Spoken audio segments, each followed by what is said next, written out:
So the picture I've got of you, Lee, is clearly pre-lockdown. Yeah. The lockdown afro is in full force. Yeah, it's similar to myself. I've got pictures online, and I've got short back and sides. Now it's just it is what it is type of thing. Yeah, I've embraced it in many ways. Right, so let me just make sure I've got everyone back in. So Stefan, thanks, Arj, Adam, Sean, Bruno, Adam, Veronica, Syriac, Andy. Who else we got? Ola, Patrick, thanks, Jav. Sean's coming back in.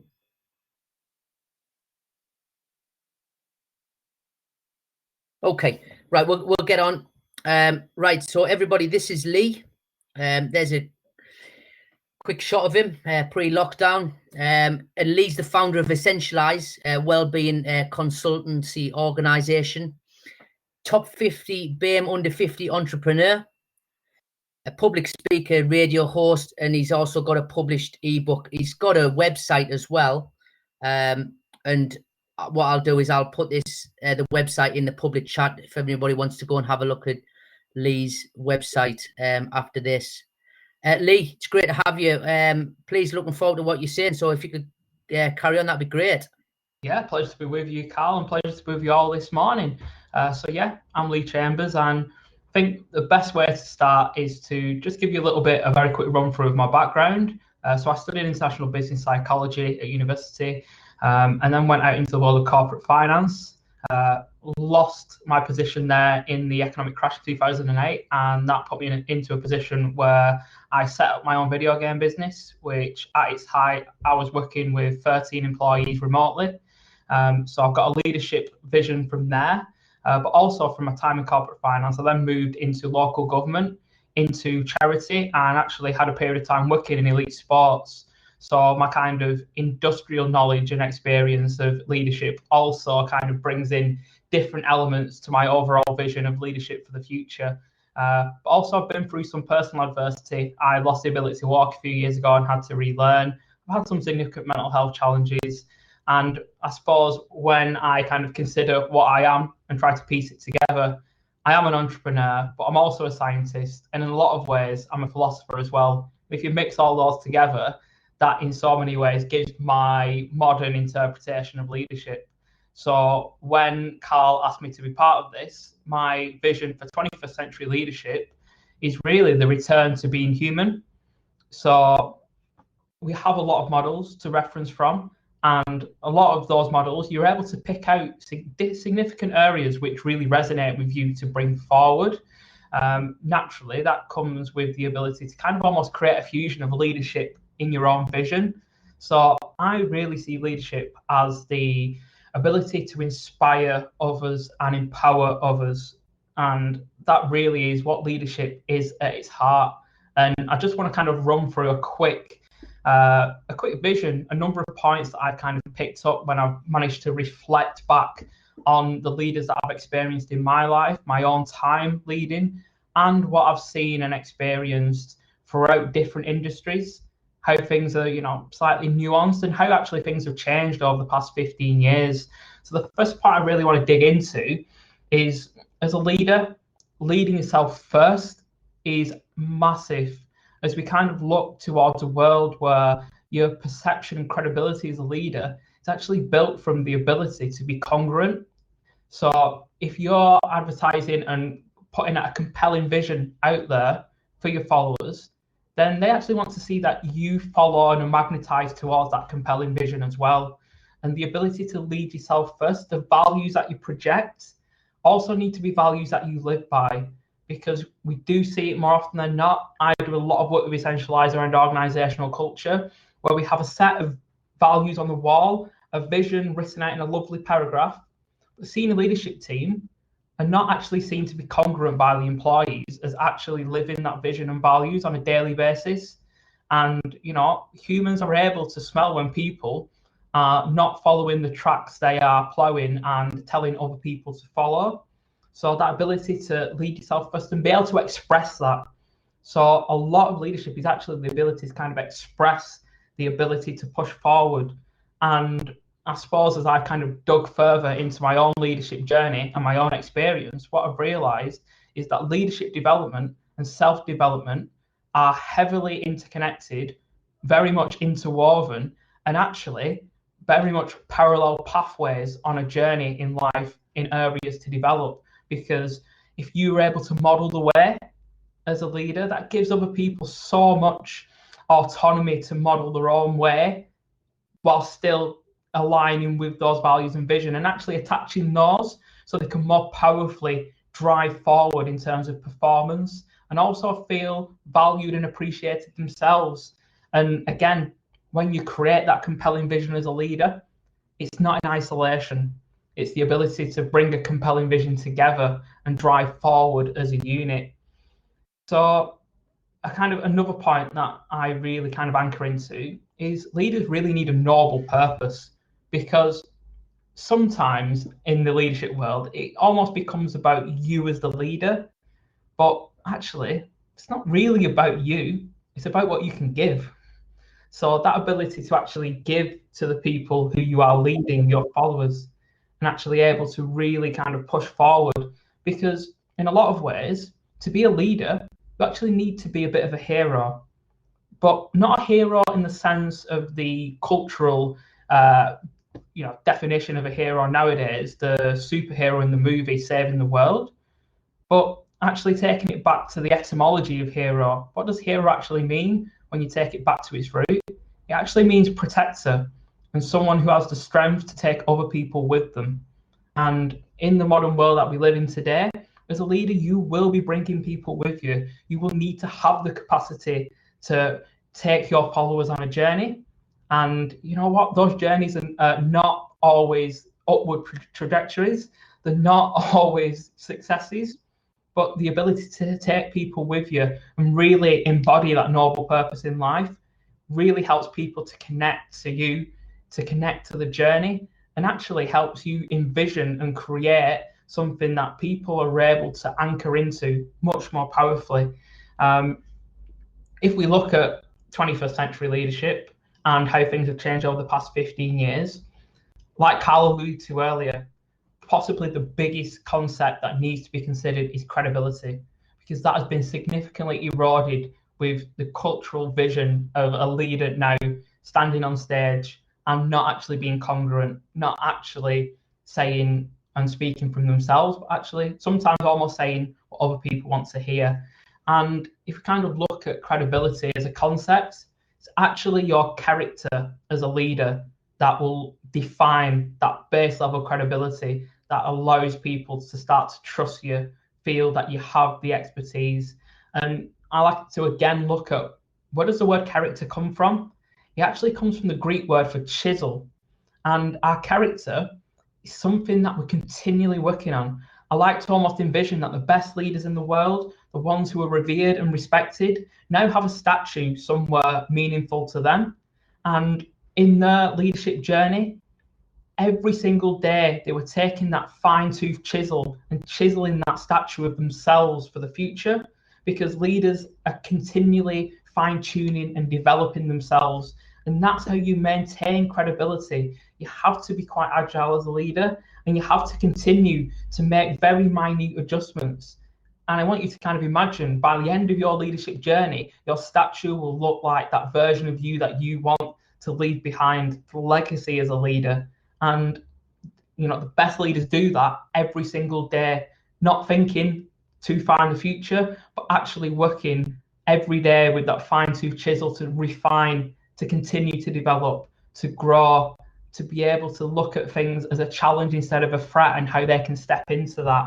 And that does take an element of humility, and actually takes quite a lot of courage, because you're looking at those daily, very small incremental marginal gains as a leader, and really kind of broaching that approach out to other people, because the ability to step that tiny bit outside of our comfort zone really is very powerful if we can build that momentum over time.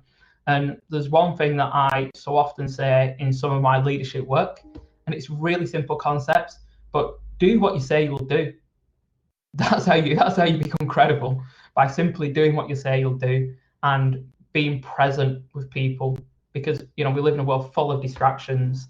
And yeah, again, it's about envisioning that hope, because hope is massive when it comes to engaging teams.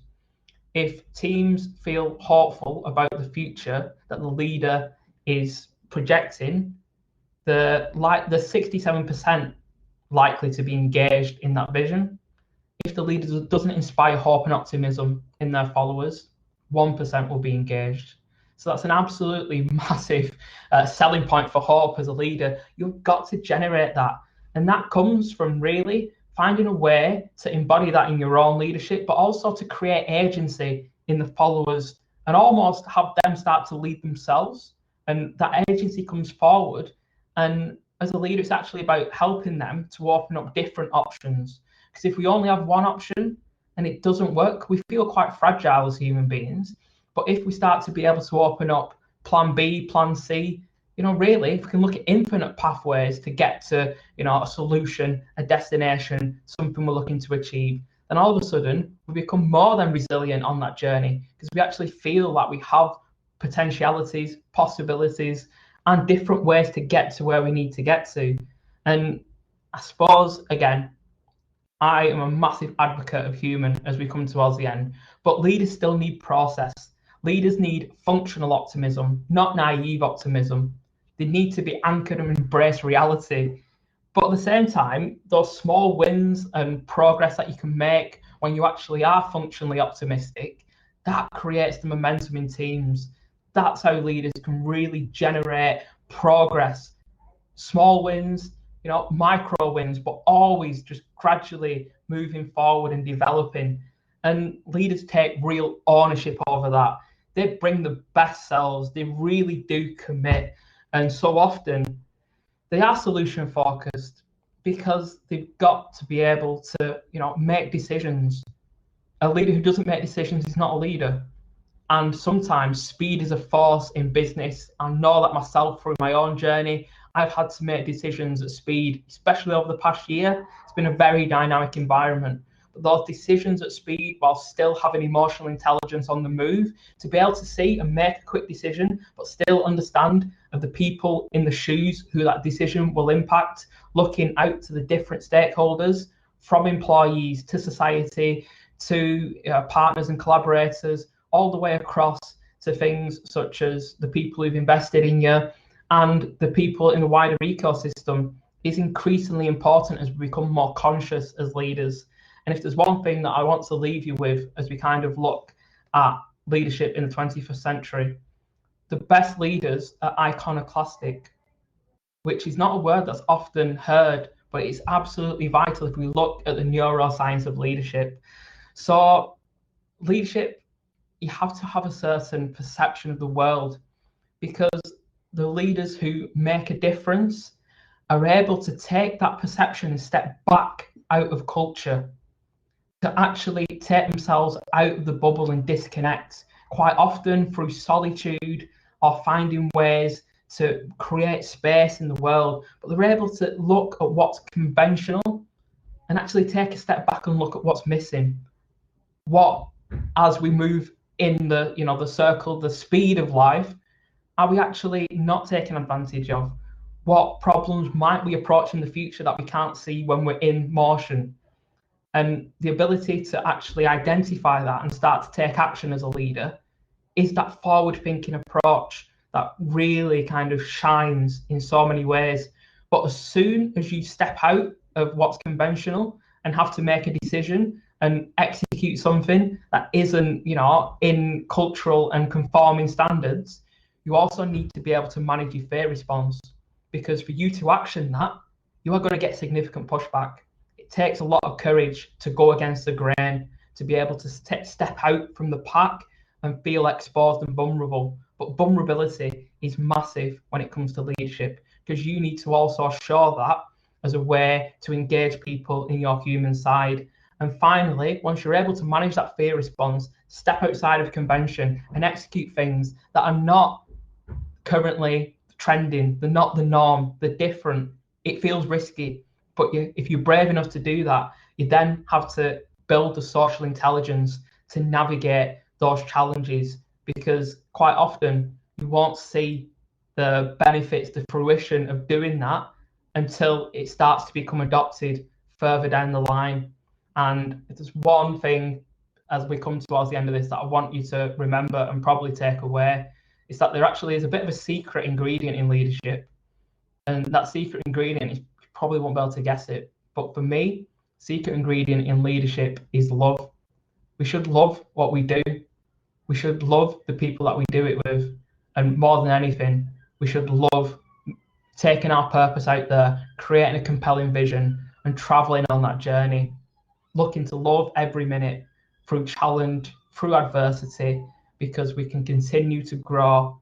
And if there's anything that I've learned, the best leaders want difficult times, because that is when they are able to excel, and they are the moments they recall when they reflect back on their journey. Thank you.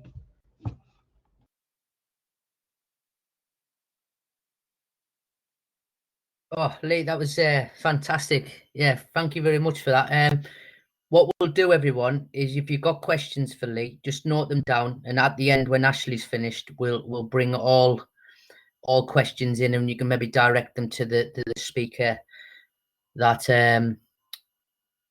it relates to. But yeah, Lee, that was fantastic. Thanks very much for that. Really full of passion, and I love the ending there. Concluding it with the word love. That was really inspiring, really. Ian, are you good to come on?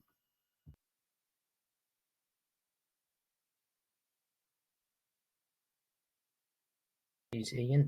Yeah. I don't know if you can hear me. Let me just make sure my video is coming up. There we go. So just as Ian's video is coming up, this is Ian in the center here. He's the founder of Original Performance, Olympic Games and World Triathlon Series coach, 3 times US National Coach of the Year, and he's a UK military veteran, now lives in Colorado, USA.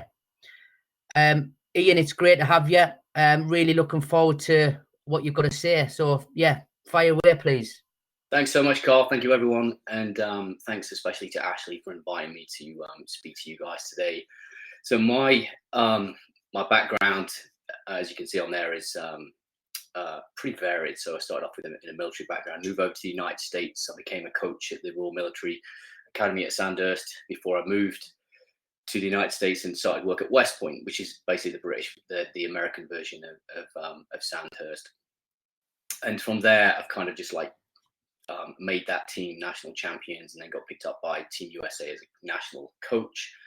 Since then, I'm now an international coach, so I coach US athletes, but also coach athletes from all over the world in a small training group, which for the sport that I'm in, which is triathlon, is actually pretty common at the elite level.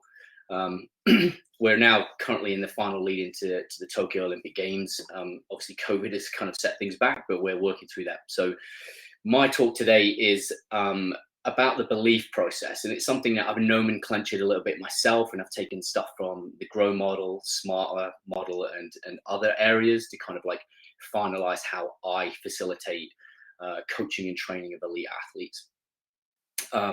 My job is a coach, so I'm technically a leader as well. So, and I am also looking for that, as Lee mentioned, an attached style of leadership rather than detached. So I'm trying to get people to kind of buy into my program, because that level of belief in what I do and what I prescribe as a coach is very important to get people at the very top. You can get to a certain level with talent and with genetics, but it takes a little bit extra to get people across that line, like to the very top of the very top, the very best. And so I think these principles are very relevant across the board in business and sport, and most definitely in the military. And that's kind of where my foundation comes from. So relationships with my athletes, followers, is very important in that belief process. So I'm very open, I'm very engaging.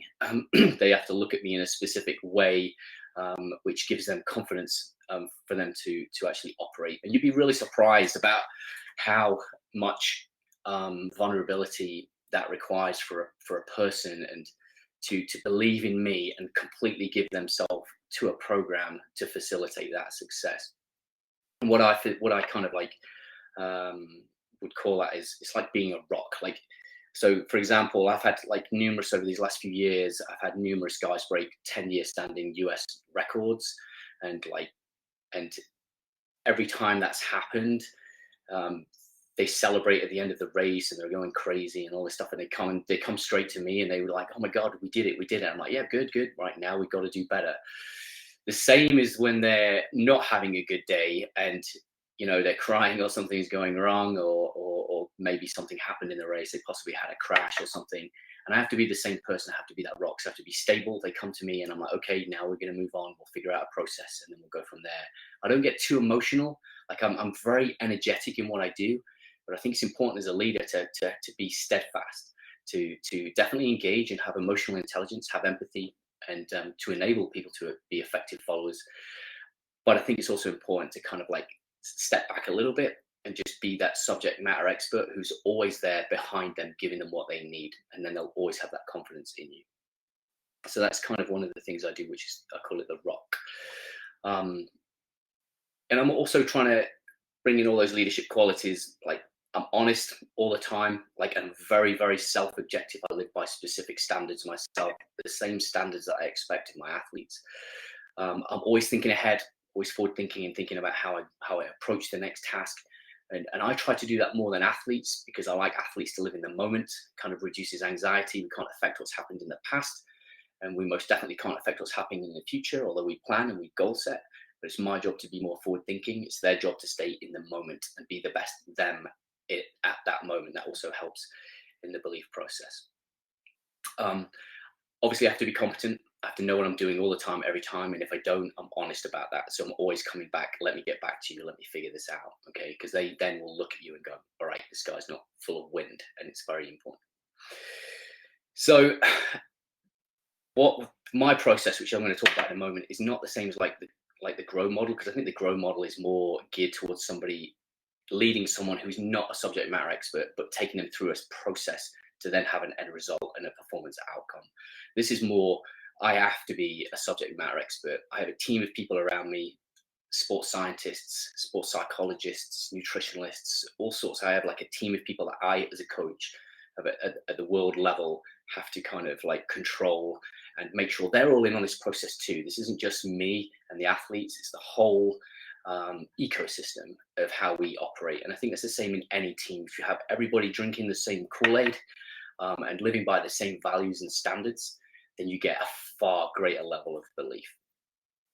All right, so going into it then, so culture is super, super important. And Lee mentioned something earlier about giving, and that's huge because even me as a coach, like my athletes know that they know I love them. I know it's an interesting concept, but like I care about them. I care about their well-being.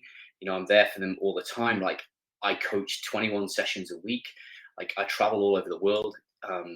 The last season we were competitive. We've just had 2 races, of which out of the 2 races, the first race I got 5 podiums out of 6, and the second I got 4 out of 6, which is pretty good. And then the years before, I'd spent 8 months on the road with them, whether it's training all over the world in different training camps, or whether they're actually executing Olympic qualification races or world championships, etc. And so having that culture of giving, like I'm there all the time. I'm always like, offering advice. There's no question is too stupid. Everything is like really relevant. So the 2 biggest things that I live by and that I also expect from my athletes is, number 1 is self-discipline. So what does that mean to me? Well, it means doing the right thing all the time, every time, because I'm not always going to be around. And for that individual to completely believe in what they're doing, they have to have that ability to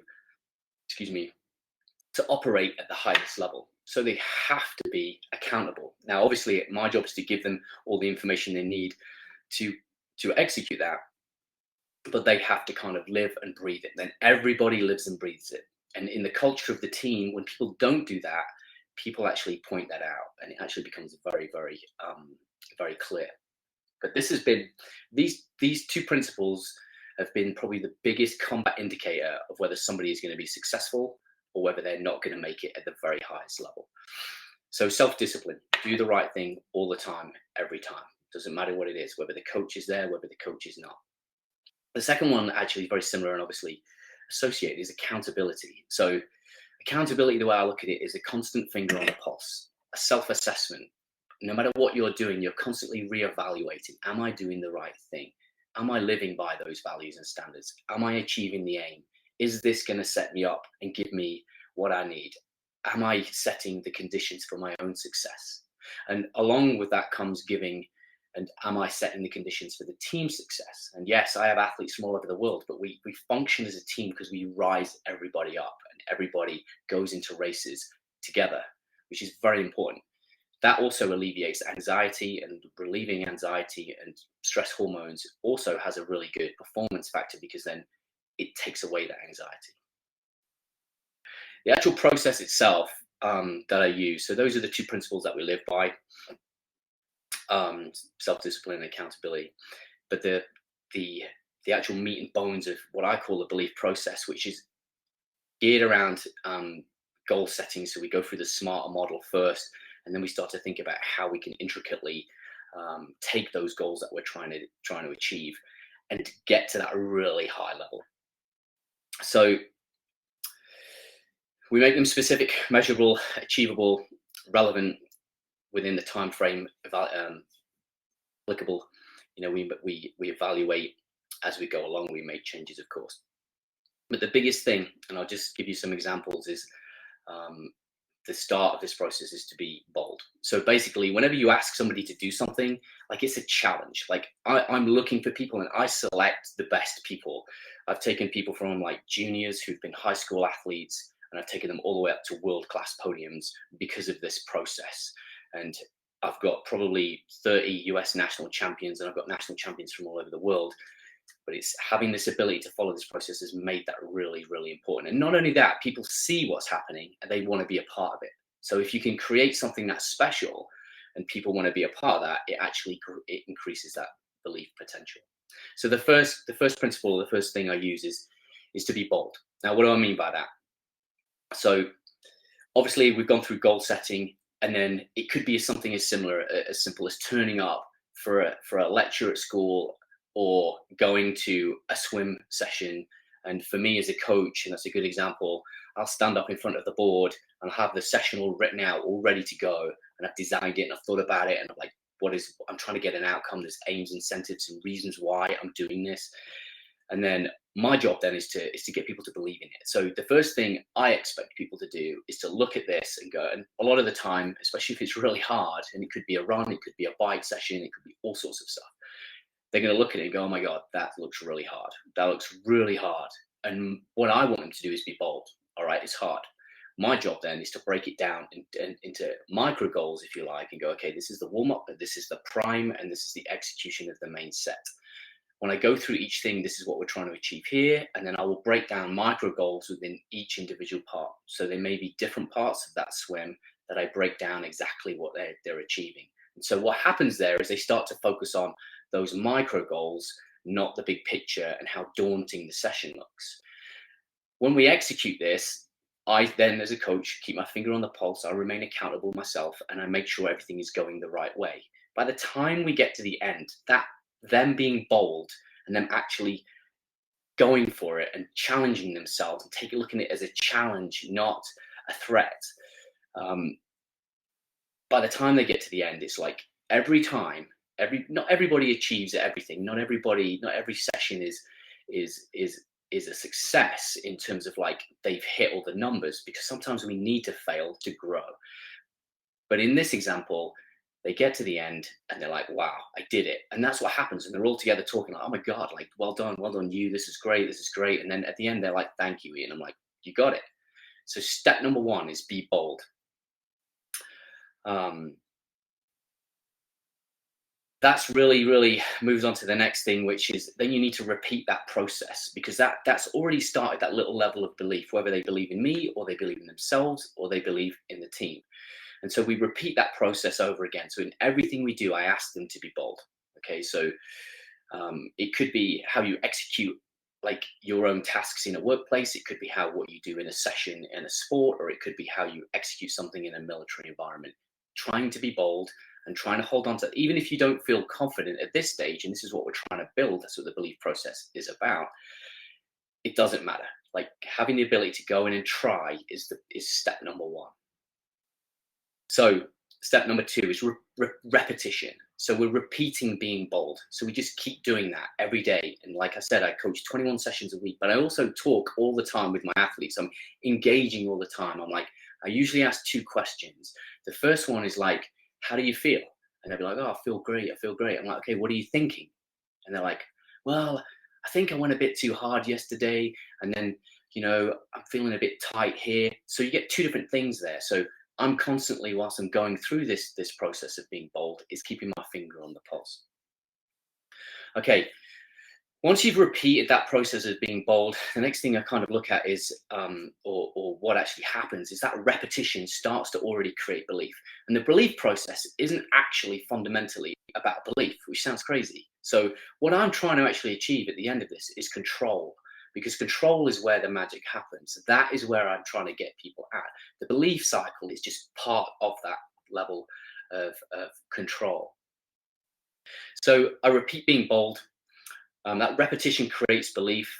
And I'm going to repeat processes which are going to be as close to race stress as possible. So even though I'm in a training environment, even my training week, how I like structure everything, is done in such a way that when I come into a race, all I'm doing is turning things down a little bit less intensity, a little bit less volume, but the process is still the same. They're used to that routine, very important, and it makes it a lot easier to kind of like lessen any anxieties, but also operate effectively because you know what's happening.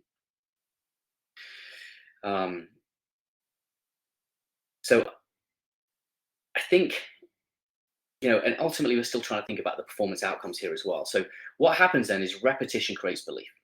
And then belief it basically comes from, what we're trying to achieve is the confidence in repetition creates belief, belief creates confidence, and confidence enables control. So if you repeat something where you're bold, that repetition creates belief, the belief creates confidence, and then the confidence enables control. I don't think about things like motivation and things like that because they come and go. Whereas if you actually attack something, repeat attacking it, it gives you that confidence, and that confidence enables you to have control. When you have that level of control, and there's other things you can use like routines and other things to distract yourself. But because you've gone through this whole process, when you're at that level of control and you're in the race, and this is something I use as a keyword too, whether it's in a session, are you in control? Because if you're in control, now being in control is like being accountable again, like my finger is on the pulse. Am I going too hard? Am I going hard enough?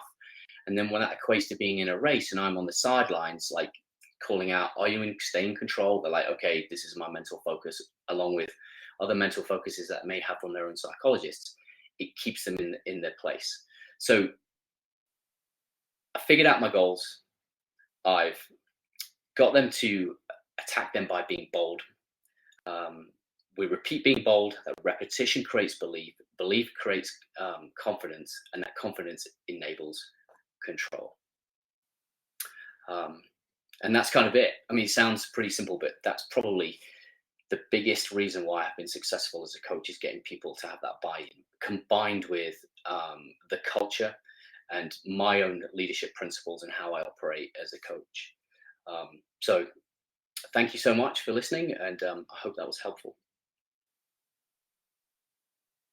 Hi, Ian. Yeah, that's fascinating. I think the process and the principles that you brought out there are really interesting, especially at such a high level. It's just fascinating listening to that, and hopefully the students can relate how that would fit into business leadership processes there.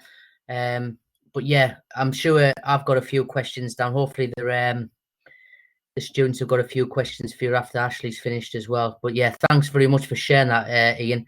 And considering it's 25-5 over there, have you been to bed or? Yeah, no, I went to bed. I actually went to bed about 11 o'clock. So, and then I got up at 2:30 so I could listen into your lecture too, so I can get a feel for everything, and then yeah, I'm probably not the sharpest tool right now as well. So I do apologise. No, that was fantastic. It's just an example of self-discipline right there, getting up at 2:30 to join us. I appreciate that. Absolutely, my pleasure. Okay, so everyone, hopefully there'll be some questions for Ian at the end. Like I say, fantastic and fascinating insight into high-level coaching and leadership. Yeah, really good stuff. Now we've got Ashley coming on. He's going to speak about what makes a good leader. Are you there, Ash? He's dropped off. Ash? No, mate, two seconds, just sorting my camera out, buddy. Okay, thank you. Yeah, me and Ash go back. I think I first met Ash maybe 2007, 2008. Yeah, that's great. And we did a bit of work together, so it's great to be in touch with Ash again. Yeah, really looking forward to Ash's piece. Ash is the co-founder of Quintessential Performance. He's a human performance coach, organisational development consultant, working with lots of high-end organisations. And he's got 21 years of military leadership experience that he draws from and helps people in their pathway. So, yeah, really looking forward to hearing what Ash has got to say. Great to see you again, Ash. Cool, mate. Thank you very much, and appreciate the opportunity. Not only to speak myself, but for you allowing me to bring other people, which I think absolutely can add value to what you just talked about for the first hour and went through. I can see the relationship, so it's really nice that we've brought this together for the greater good. So thank you for allowing me this opportunity.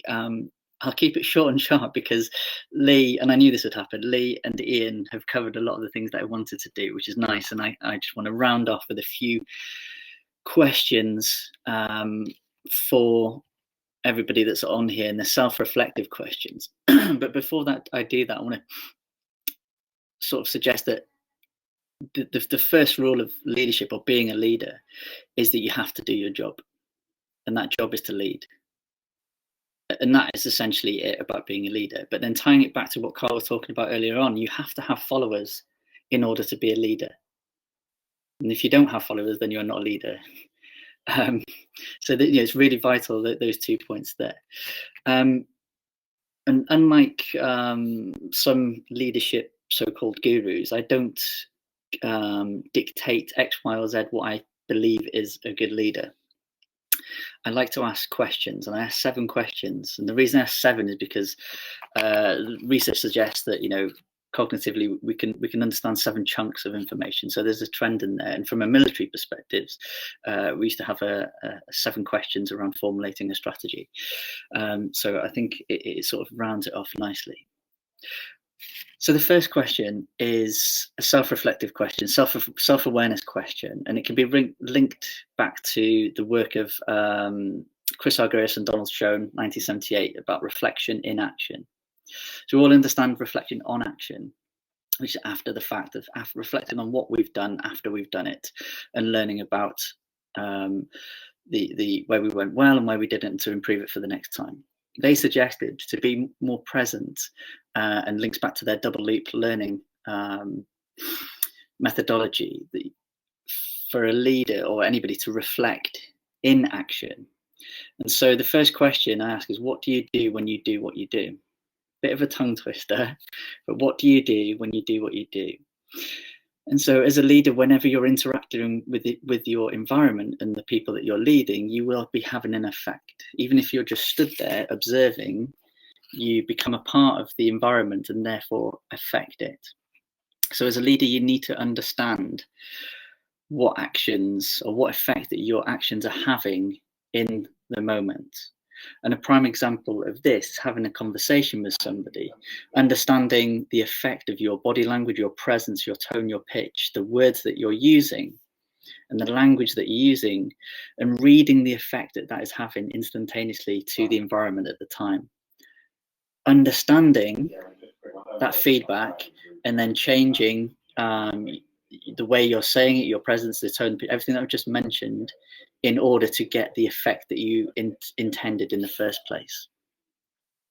So that's question number 1, is as a leader, are you aware of the impact of your interactions?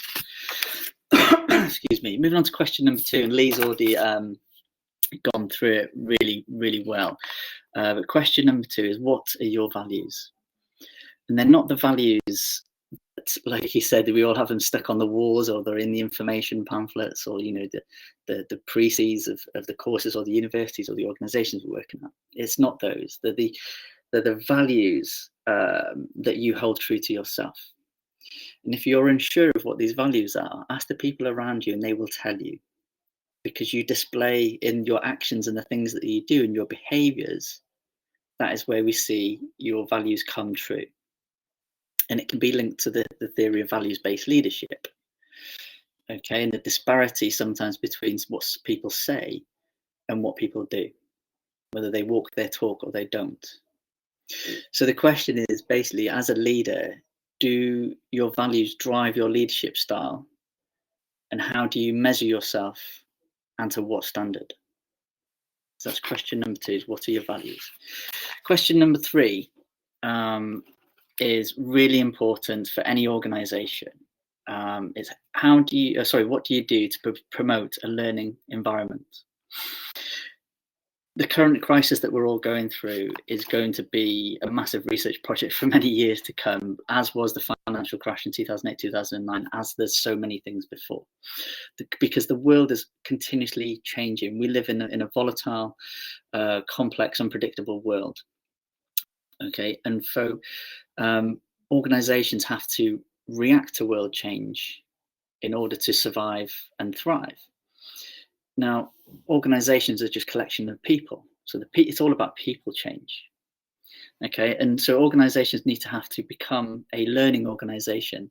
So as a leader, what are you doing to help your people to become self-motivated, self-directed, and self-actualising?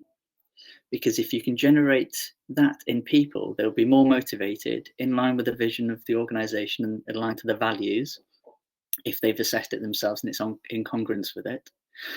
Excuse me. And then the inherent effect of that is their performance will be far better than someone that is just directed to do X, Y, and Z.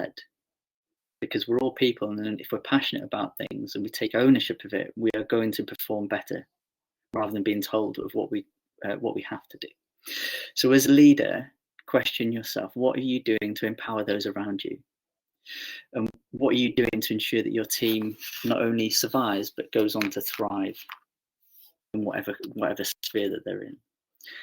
Question number 4, very much interlinked with question number 3, is what do you do to promote an innovation culture?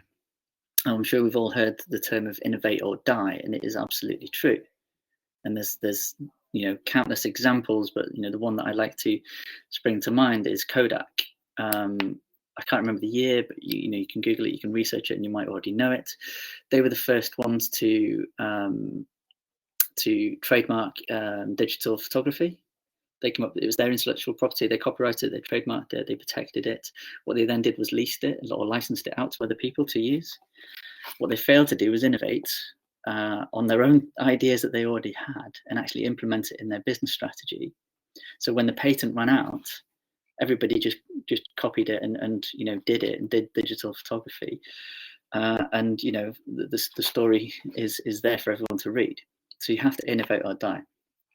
And the people ties back to the theme throughout all my questions, is the people are the asset that you have. They're the only true value that any organization has, because it is the people that you have working with you and for you that will do the work enabled for you to be successful. So as a leader, what are you doing to develop your people? And a common mistake for organizations is they create innovation hubs. And what this does is it's a fantastic idea in theory, but in practice it's not so, because you create this innovation hub. You create a silo of innovation that is never allowed to interact with all the other parts of the organization. And you can't innovate in a silo without interacting with everybody else, because they won't learn and you won't learn from them. So question yourself, what are you doing to promote that innovation culture? Question number 5 is a quick and easy one. Are you aware of Parkinson's law? And I won't get it verbatim, but the notion of Parkinson's law is the world will fill your time with problems unless you fill it with your own priorities. And we all know that time is the only true value that we have in life. It's finite. It will run out at some point. So you have to guard it as a leader or as a person in general. Because if you don't, the world will fill it up for you. And I'm sure we've all got stories of where we've been through that. And it relates around the language where people within organizations have this horrible terminology of being busy. There's a difference between being busy and being productive. It's too easy to say that you're busy because you're not being sort of proactive with your time management, and that world is filling your time, or other people or your your superiors are filling your time. So really guard that. So as a leader, you have to set the example. Okay, and question, what example are you setting to those around you in time management and priority management? Are you the one sending out those horrible late night emails, 9-10 o'clock at night, that suggest that it's okay to be in work at 9 and 10 o'clock at night, rather than being with your families or the people doing your personal development? So question number 6 is, how well do you listen? And I'm sure we've all been in a conversation where, as we're listening to what is being said, we're thinking about the answer already. We're already formulating the answer before the person's even finished. So that suggests we're not actually actively listening, using all of our senses that we have around us. Observing, listening, looking for the body language, listening to the pitch, the tone, allowing people to actually talk and get their perspective across to you.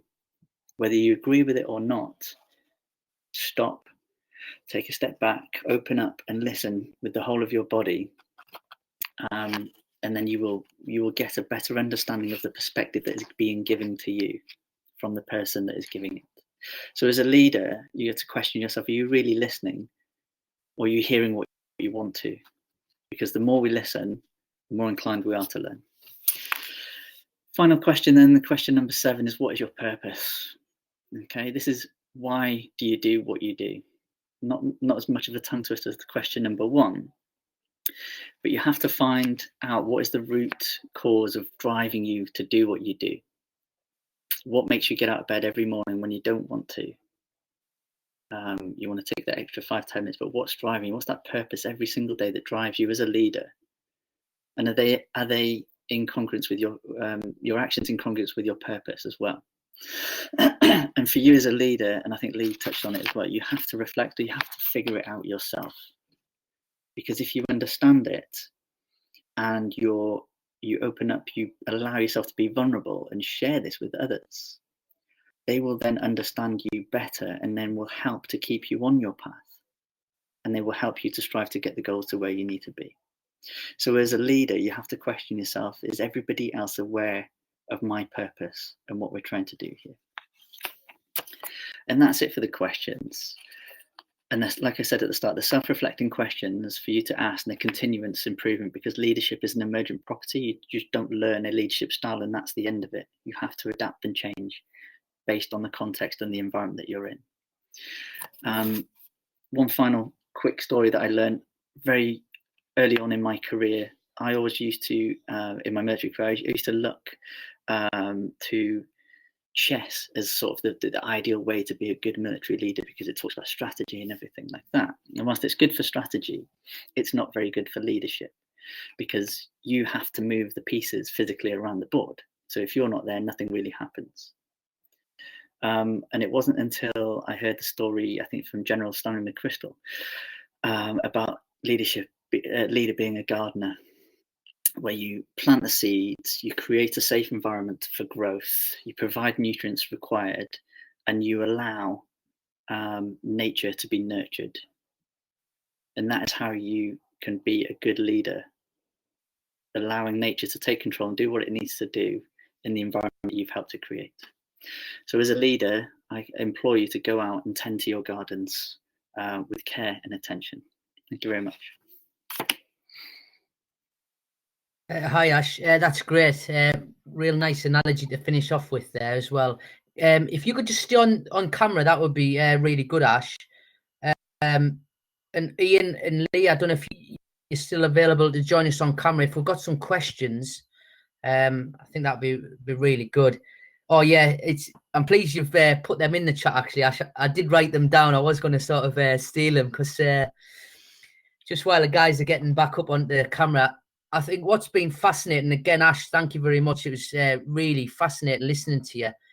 And for the students, sort of like evaluating the three speakers today, it's intriguing how they all know exactly what they're doing in their environments. They've all got processes, principles, values, some language that we use in our teaching, and these three guys have demonstrated that. So please let's get some questions across to these three talented gentlemen, glean as much out of them as we can while we've got them.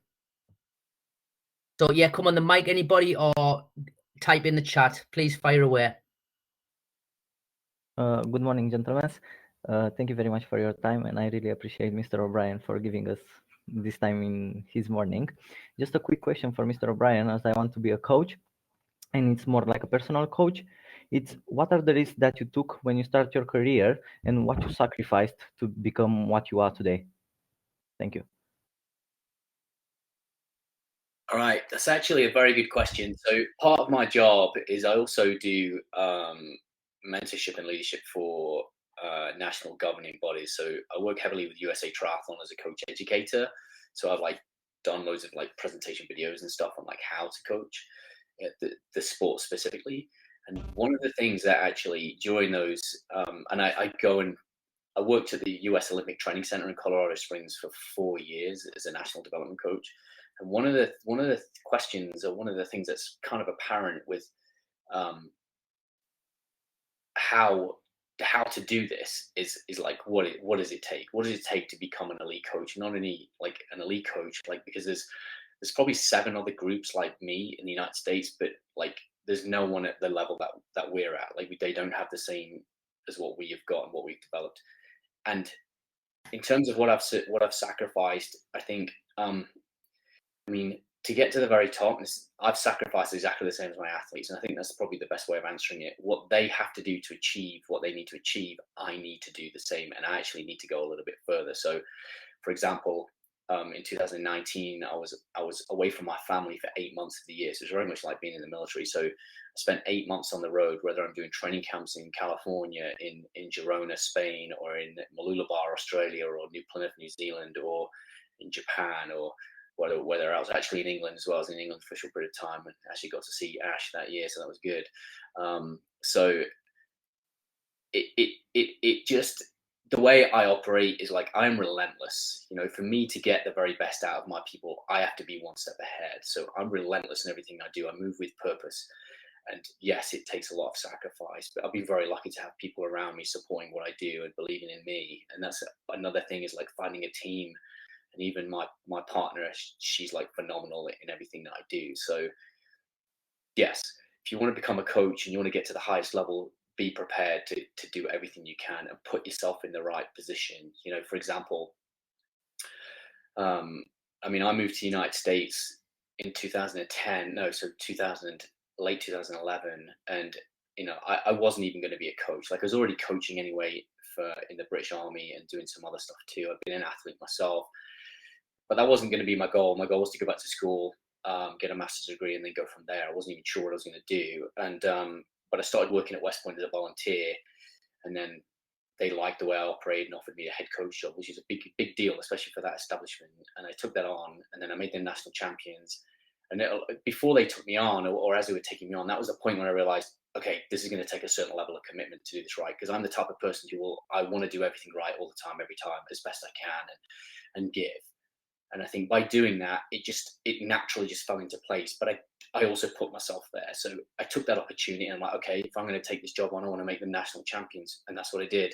And then I had several national champions within that organization. And then I got identified by Team USA. I got invited in to do a camp with some former Olympians and a ton of other people, with a couple of my athletes. And I didn't know this, but I was getting talent spotted. So I put myself in that position. So I was bold. I went there, I did that. And then I then got offered a job as the national development coach of part of a university-led program. So it's like a Team USA program, but they actually go to school as well. So I have to function around that. So not only am I operating as a coach, I'm also there as a mentor in terms of what they're doing at school. I turned that program around as well. I made them like they were like top. I made them podiums on the world championship stage. And then I went to the next level. I actually left Team USA. I then started to continue working more at the Olympic level. So at the next level up, still Team USA, but obviously other athletes too. But it's more about putting yourself in the right place. Like if you want something so bad, you'll put yourself in a position that's going to facilitate your own success. And then you just got to keep driving it. And you've also got to be self-assessing all the time, being flexible and just thinking about how you operate, you know, and what your perception is. You've got to be the person that somebody wants you to be to a degree, you know, but if you live and breathe something, you can have anything you want. Like, you know, when they say anything is possible, it is. Like, there's no, like, what I'm doing today is just like a testament to that. And, you know, I love my job. So, yeah, so I think it's, yeah, congratulations for wanting to do that in the future. But, yeah, hopefully that answered some questions in what it's taken to get here and the sacrifices. That's great answer, I think, for me in there. I think just to add, and, you know, this is testament to what we've developed here, what we've brought here, is you have to surround yourself with a good bunch of people, because they are the ones that will bring you on and they will excel you just for your nature of knowing them and having communication. And I mean real relationships now, not just, you know, superficial ones. So surround yourself with amazing people that are doing amazing things, and use them or ask them to help you to develop you to become a better coach as well.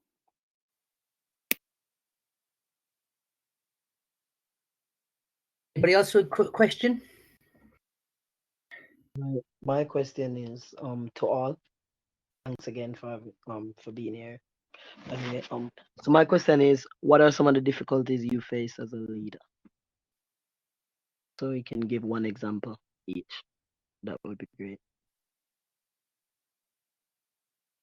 I can start if you want. I can just back that. Like, I've had many challenges as a leader, many, and so I have them every single day.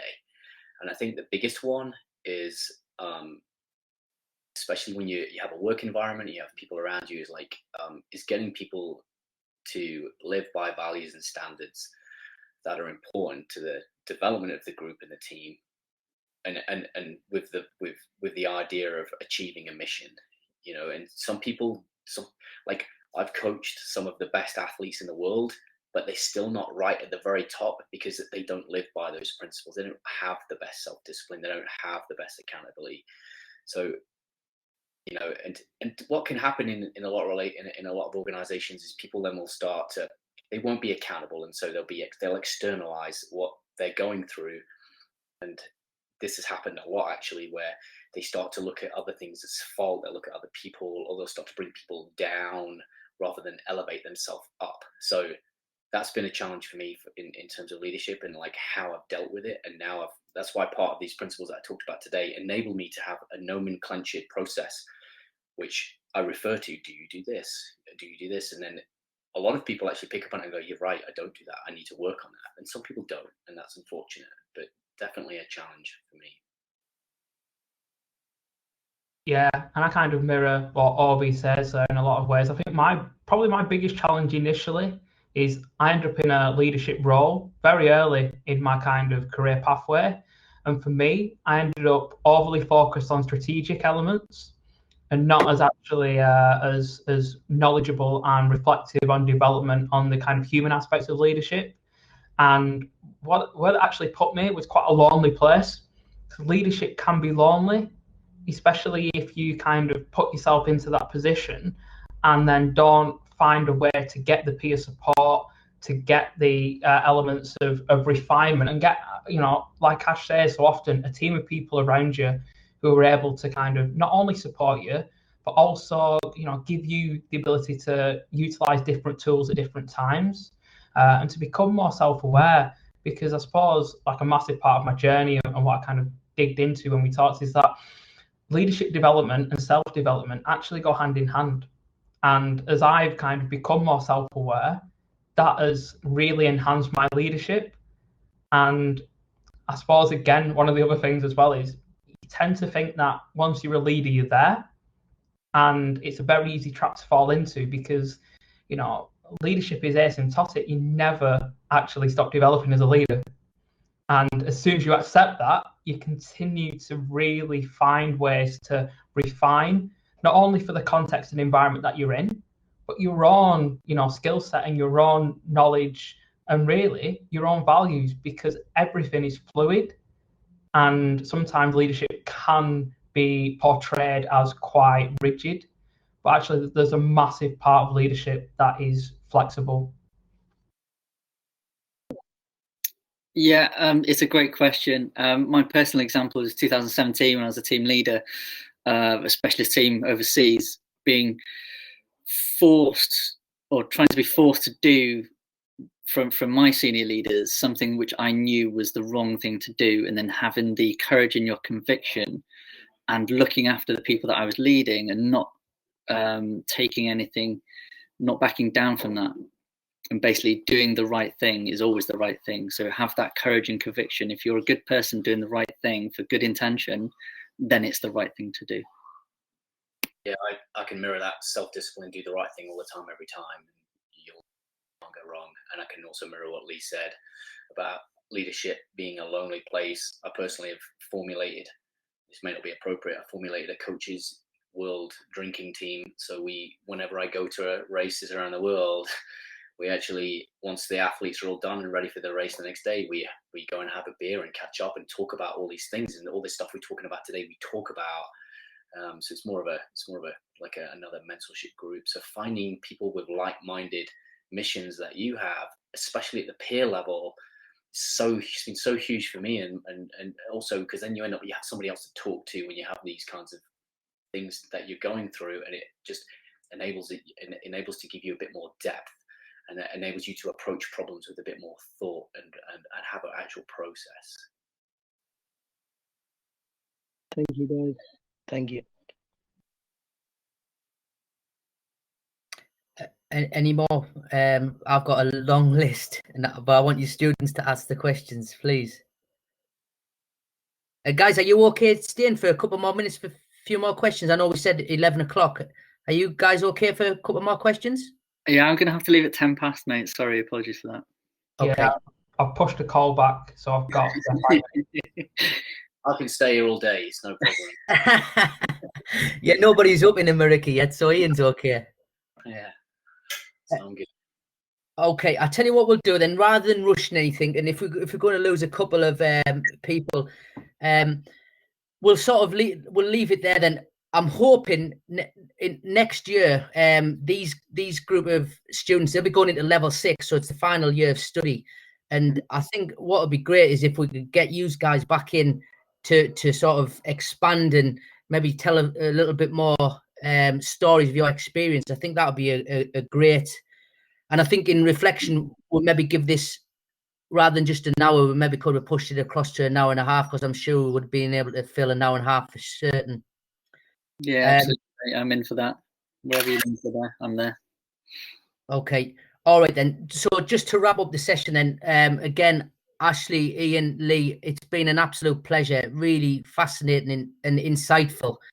And what's been really good is certainly getting your experience, and it's been linked to some of the theory that we've covered, and you've just sort of put it from a practical application, which is really important for our students, and it's something we drive on our program. Is theory is one thing, but applying it is where it all is from a perspective of a leader. So yeah, like I said, I really appreciate your time this morning.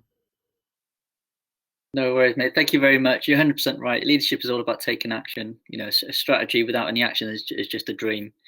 You know, so that's probably the most important thing is you have to take action to get any results.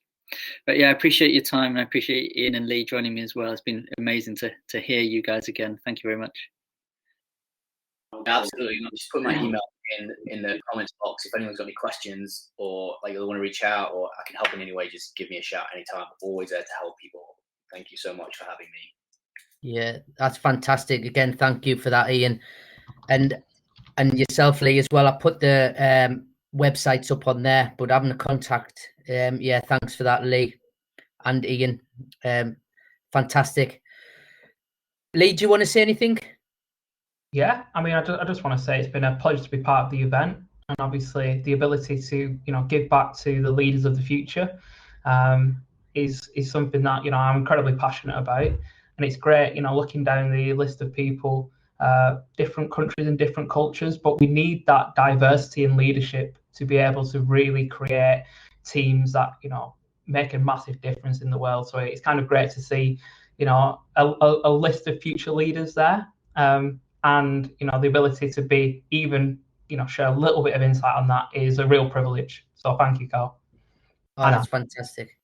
Yeah, that's absolutely fantastic, and I'm pleased that you've all got something from this. We've got a huge amount from listening to you all today, and it's important for us that you get something from this as well, which is something we can hopefully foster and continue in the future. So that's great news.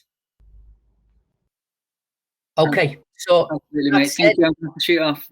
Yeah. Okay. Bye, everyone. Thanks, Bye. Thank you. Bye now. Bye-bye.